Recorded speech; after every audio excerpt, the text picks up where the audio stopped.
Hello दोस्तों, यदि आप भी क्लास 9th का 2 जुलाई को सोशल साइंस यानी सामाजिक विज्ञान का त्रैमासिक परीक्षा देने वाले हैं तो अभी की इस क्लास में क्लास 9th के लिए सोशल साइंस यानी सामाजिक विज्ञान के हम लोग क्वेश्चन पेपर देखेंगे जो आपके 2 जुलाई त्रैमासिक परीक्षा में पूछा जाएगा। तो आप लोग इस क्लास में अंत तक बने रहिएगा। ये सोशल साइंस यानी सामाजिक विज्ञान का क्वेश्चन पेपर है। बिल्कुल इसी प्रकार से सामाजिक विज्ञान का क्वेश्चन पेपर आपके त्रैमासिक परीक्षा में पूछा जाएगा।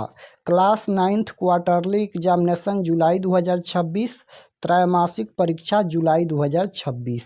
ये क्लास 9th के लिए सोशल साइंस यानी सामाजिक विज्ञान का क्वेश्चन पेपर है। 2 जुलाई त्रैमासिक परीक्षा के लिए सोशल साइंस का विषय कोड 112 रहेगा और समय 3 घंटा का मिलेगा। पूर्णांक 80 रहेगा। 80 नंबर का एग्जाम होगा। तो सबसे पहले पेपर में खंड अ मिलेगा। खंड अ में आपसे ऑब्जेक्टिव टाइप क्वेश्चन पूछा जाएगा। 1 से लेकर 70 तक ऑब्जेक्टिव क्वेश्चन पूछा जाएगा, जिनमें से किन्हीं 40 प्रश्नों के उत्तर देना है परीक्षा में। तो आइए पहला नंबर क्वेश्चन देखते हैं। फर्स्ट क्वेश्चन यहाँ पर पूछा गया है। पहला नंबर क्वेश्चन है कि मैकमोहन रेखा किन 2 देशों की सीमा रेखा है। बताना है कि मैकमोहन रेखा किन 2 देशों की सीमा रेखा है। तो याद रखिएगा ये भारत और चीन की सीमा रेखा है। तो राइट आंसर सी हो जाएगा, भारत और चीन। क्वेश्चन नंबर 2 यहाँ पर पूछा गया है कि मकालू पर्वत कहाँ स्थित है। मकालू पर्वत कहाँ स्थित है। तो ये नेपाल में स्थित है। Right answer option number c हो जाएगा। क्वेश्चन नंबर 3 यहाँ पर पूछा गया है। 3 नंबर क्वेश्चन है कि शिव समुद्रम जलप्रपात किस नदी पर है। ये किस नदी पर है। तो कावेरी नदी पर है। Right answer option number A हो जाएगा। क्वेश्चन नंबर 4 है, निम्नलिखित में से किस देश की स्थलीय सीमा भारत को नहीं छूती है। निम्नलिखित में से किस देश की स्थलीय सीमा भारत को नहीं छूती है। तो ये हो जाएगा Maldives. Option number D right answer होगा, मालदीव। क्वेश्चन नंबर 5 यहाँ पर पूछा गया है कि बांग्लादेश की यमुना नदी निम्न में से किस नदी की मुख्य धारा है। बांग्लादेश की यमुना नदी निम्न में से किस नदी की मुख्य धारा है। तो ये हो जाएगा Brahmaputra. Option number b right answer. Question number 5 यहाँ पर पूछा गया है, भारत में दक्षिण पश्चिम मानसून का आगमन कब से होता है। तो कब से होता है। जून से होता है। राइट आंसर बी हो जाएगा, जून से। क्वेश्चन नंबर 7 यहाँ पर पूछा गया है, भारत में प्रथम राष्ट्रीय जनसंख्या नीति की घोषणा कब की गई। भारत में प्रथम राष्ट्रीय जनसंख्या नीति की घोषणा कब की गई। तो यहाँ पर ये हो जाएगा 2000 में। Option number D right answer होगा, 2000। क्वेश्चन नंबर 8 पूछा गया है, नेपाल भारत के साथ कौन से राज्य सीमा साझा करता है।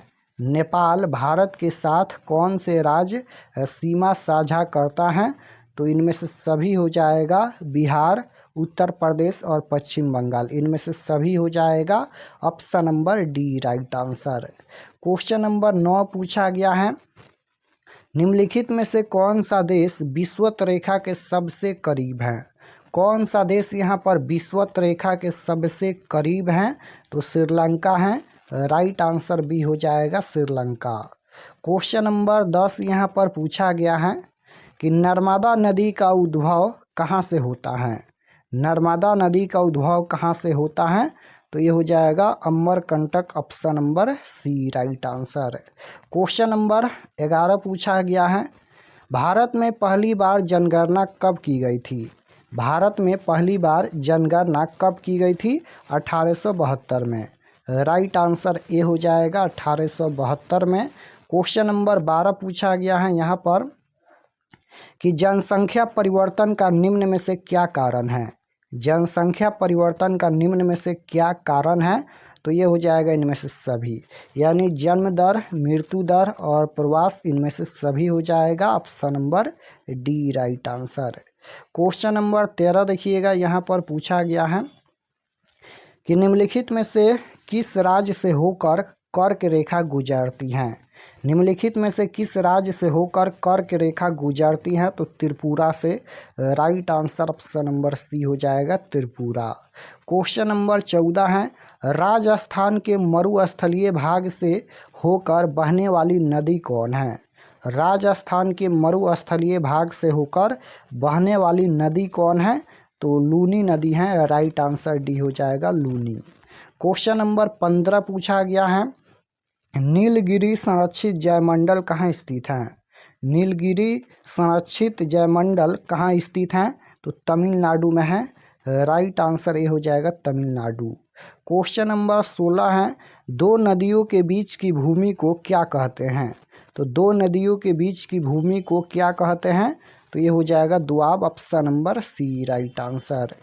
क्वेश्चन नंबर 17 देखिएगा, यहाँ पर पूछा गया है, 17 नंबर क्वेश्चन है, यहाँ पर भूटान के लगभग कितने प्रतिशत क्षेत्र पर वनों का विस्तार है? भूटान के लगभग कितने प्रतिशत क्षेत्र पर वनों का विस्तार है? तो ये हो जाएगा 70%, option number D right answer. Question number 8 यहाँ पर पूछा गया है कि किस देश को पूर्व का मोती कहते हैं? किस देश को पूर्व का मोती कहा जाता है? तो इसका आंसर हो जाएगा, ये 18 नंबर है। यहाँ पर देखिए 18 नंबर है यहाँ पर। तो किस देश को पूर्व का मोती कहा जाता है? तो श्रीलंका को। राइट आंसर सी हो जाएगा। क्वेश्चन नंबर 19 यहाँ पर है, गुजरात के भुज में भयंकर भूकंप कब आया था? तो गुजरात के भुज में भयंकर भूकंप कब आया था? तो 2001 में आया था। राइट आंसर ए हो जाएगा, 2001 में। क्वेश्चन नंबर 20 यहाँ पर पूछा गया है, निम्नलिखित में से क्या मानव जनित आपदा है? मानव जनित आपदा कौन है? तो देखिए भूकंप, बाढ़, भूस्खलन ये प्राकृतिक आपदा है, लेकिन नाभिकीय आपदा ये मानव जनित आपदा है, ये मानव के द्वारा घटित होता है। क्वेश्चन नंबर 21 है कि परमाणु बम का सर्वप्रथम प्रयोग कहाँ किया गया था? परमाणु बम का सर्वप्रथम प्रयोग कहाँ किया गया था? तो हिरोशिमा पर। Right answer option number A हो जाएगा। क्वेश्चन नंबर 22 है, भारत का पहला परमाणु ऊर्जा उत्पादन केंद्र कहाँ स्थापित किया गया था? तो भारत का पहला परमाणु ऊर्जा उत्पादन केंद्र कहाँ स्थापित किया गया था? तो तारापुर में। राइट आंसर बी हो जाएगा, तारापुर। क्वेश्चन नंबर 23 पूछा गया है, राष्ट्रीय आपदा प्रबंधन प्राधिकरण का मुख्यालय कहाँ है? तो राष्ट्रीय आपदा प्रबंधन प्राधिकरण का मुख्यालय कहाँ है? तो नई दिल्ली। राइट आंसर ए हो जाएगा, नई दिल्ली। क्वेश्चन नंबर 24 यहाँ पर पूछा गया है, पैदल चलते समय सड़क पर किस ओर चलना आदर्श है? तो ये हो जाएगा बाईं तरफ, option number c. Question number 25 यहाँ पर पूछा गया है, किस नदी को बृहद गंगा के नाम से जाना जाता है? किस नदी को बृहद गंगा के नाम से जाना जाता है? तो गोदावरी नदी को। राइट आंसर डी हो जाएगा। विश्व का पहला लिखित संविधान कहाँ लागू हुआ था? तो विश्व का पहला लिखित संविधान संयुक्त राष्ट्र अमेरिका में लागू हुआ था। Right answer option number D हो जाएगा। क्वेश्चन नंबर 27 देखिएगा, यहाँ पर है, लैसेज फेयर का सिद्धांत किसने दिया? लैसेज फेयर का सिद्धांत किसने दिया? तो एडम स्मिथ ने। राइट आंसर बी हो जाएगा। क्वेश्चन नंबर 28 है कि धर्मनिरपेक्ष राज्य की स्थापना सर्वप्रथम किस देश में हुई? तो धर्मनिरपेक्ष राज्य की स्थापना सबसे पहले संयुक्त राष्ट्र अमेरिका में हुई। Right answer option number A हो जाएगा। क्वेश्चन नंबर 29 है कि मैं ही राज हूँ कथन किसका है? तो मैं ही राज हूँ यह कथन किसका है? लुई 14वां का कथन है। Right answer option number b हो जाएगा, लुई 14वां का कथन है, मैं ही राज हूँ। क्वेश्चन नंबर 30 है, विधि की आत्मा नामक पुस्तक किसने लिखी? विधि की आत्मा नामक पुस्तक ये किसने लिखी, किसके द्वारा? तो ये हो जाएगा मॉन्टेस्क्यू ने लिखी, ऑप्शन नंबर सी हो जाएगा। नेशनल असेंबली का गठन किसने किया? नेशनल असेंबली का गठन किसने किया? तृतीय स्टेट ने। राइट आंसर सी हो जाएगा।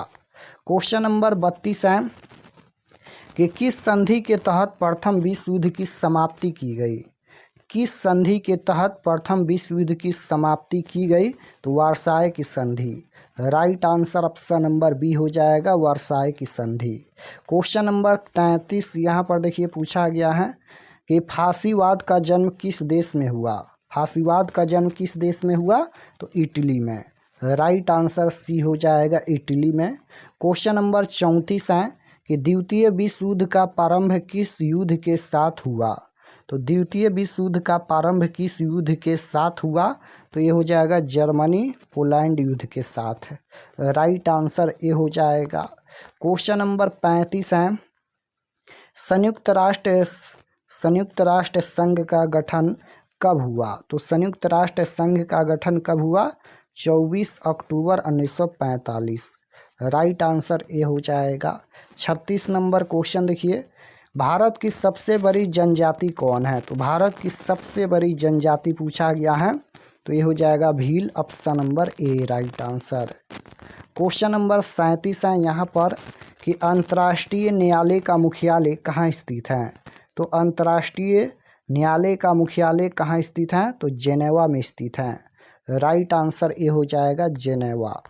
38 नंबर क्वेश्चन है कि तुष्टीकरण की नीति किस देश की देन है? तो राइट आंसर हो जाएगा जर्मनी की, option number c. Question number 39 है यहाँ पर 39 नंबर क्वेश्चन है स्वतंत्रता का घोषणा पत्र किसने तैयार किया? स्वतंत्रता का घोषणा पत्र किसने तैयार किया? तो इसका आंसर हो जाएगा थॉमस जेफरसन ने हो जाएगा, ऑप्शन नंबर यहाँ पर डी राइट आंसर हो जाएगा। तो 40 क्वेश्चन का ही उत्तर देना है परीक्षा में। चलिए हम आपको बताते हैं ऑब्जेक्टिव सब्जेक्टिव कहाँ से डाउनलोड कर सकते हैं। और अगर आप लोग चैनल पर नए होंगे तो चैनल को ज़रूर सब्सक्राइब कर लेना, ताकि आने वाले नेक्स्ट क्लास आपके पास ज़रूर पहुँचे। तो objective subjective question answer PDF download करने के लिए गूगल पर चले आना है और आपको सर्च करना है RK expert study. RK expert study आपको गूगल में सर्च करना है। तो जैसे ही गूगल पर सर्च करेंगे RK एक्सपर्ट स्टडी, तो आपके सामने इस प्रकार से फर्स्ट पेज आएगा, इस पर आपको क्लिक करना है। यहाँ पर देखिएगा RK एक्सपर्ट स्टडी है, इस पर आपको क्लिक करना है। क्लिक करने के बाद ये ओपन हो जाएगा। ओपन होने के बाद आपको नीचे आना है क्लास 9th के सेक्शन में। तो यहाँ पर देखिएगा ये क्लास 9th का सेक्शन है और इसमें सभी सब्जेक्ट का क्वेश्चन पेपर दिया गया है, Hindi, science, Sanskrit, math, social science. जो भी सब्जेक्ट का देखना है क्लिक करके PDF डाउनलोड कर सकते हैं। तो जैसे सोशल साइंस का देखना है तो यहाँ पर देखिए 2 जुलाई class 9th social science question paper quarterly exam 2026, इस पर आपको क्लिक करना है। क्लिक करने के बाद यहाँ पर देखिएगा सब्जेक्ट, ये सोशल साइंस का पेज खुला है और एग्ज़ाम डेट 2 जुलाई को होने वाला है। व्हाट्सअप चैनल आप लोग ज़रूर ज्वाइन कर लीजिएगा इस पर क्लिक करके। और ये सभी परीक्षा से संबंधित जानकारी लिखा गया है, आप लोग इसे पढ़ लीजिएगा। और पढ़ने के बाद यहाँ पर मिलेगा ऑब्जेक्टिव आंसर। यहाँ पर देखिए ऑब्जेक्टिव का आंसर यहाँ पर अपडेट कर दिया जाएगा।